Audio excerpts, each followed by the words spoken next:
the question is, when you leave, what will you be remembered for? There's no house you build that will last for more than 60 years. The world is moving too fast for your house to be relevant for 60 years. There's no car you buy that will be relevant for more than 10 years. There's no money you have in any account that can exist beyond 2 generations. And so the question is, when you leave, what will you find about you? The only thing that can live with about you forever are the immortal things you picked from the presence of God. Because everybody who goes there carries something.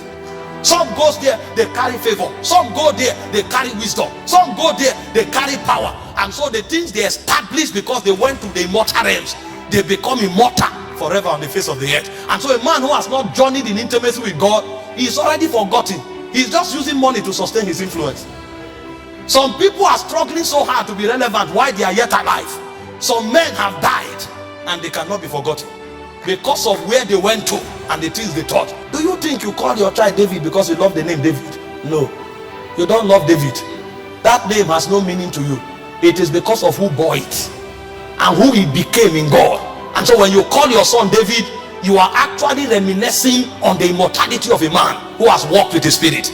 So men become eternally relevant because they walk with the Spirit. This is a man who wandered around with women, but suddenly he saw a spirit and he started walking with that spirit. And forever and ever, generations to come will be honored to name themselves after his order, because he has seen something that is eternal. Abraham was in the hall of the Chaldees until he encountered that spirit. And when he met that spirit, forever and ever, you and I became the children of Abraham. Somebody may be making 1 million a month, 10 million a month, 20 million a month, and he said, I am doing well. And then they look at you from Zion, they say, you've never come here. How come? How come we've never seen you? If we don't see you and you don't come here, how can you now attach purpose to the money you have? The money you have will now become the basis of your condemnation. Because when you go to where they whisper to the souls of men, they will tell you it is not about the money, it's about the purpose of that money. And you can never have an understanding of that purpose with your brain. It will be shown to you. And so the first true benefit of prayer is that in prayer, men are invited to walk with God. This is why the patriarchs of old exalted prayer, because they knew that outside of God they were nothing. And because they now know God forever and ever, their names will never be forgotten. Did you not read about Elijah? Elijah had to be invited to the earth 4 times. God said, no, you have known the glory too much for us to let you go. So you will not die. We will preserve you for another generation. They said the spirit of Elijah came back. And after the spirit of Elijah came back, the 2 witnesses will still come back. A man becomes immortal like God because he has walked too close with God for a world to forget him. Intimacy is what provides for you the benefits of immortality. No matter the money you have, no matter the position you occupy, you will be forgotten unless you touch something that comes from the spirit that is eternal. And so the first benefit of prayer is intimacy. Men of old were wise.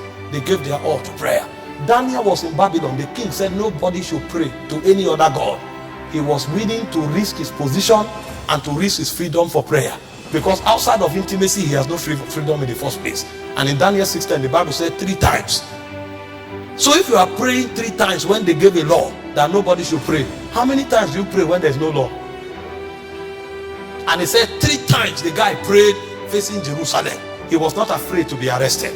And when they arrested him, he didn't apologize. I'd rather be nothing with prayer than to be everything outside of prayer. Because with prayer, I have God. Outside of prayer, I have nothing. These men knew these things and they were willing to give their lives for it. And so the first benefit of prayer is a walk with God. And the reason is simple. Your walk with God makes you immortal. Every other thing you touch will ebb away with time. But the things you pick from the realm of God, they will outlive you.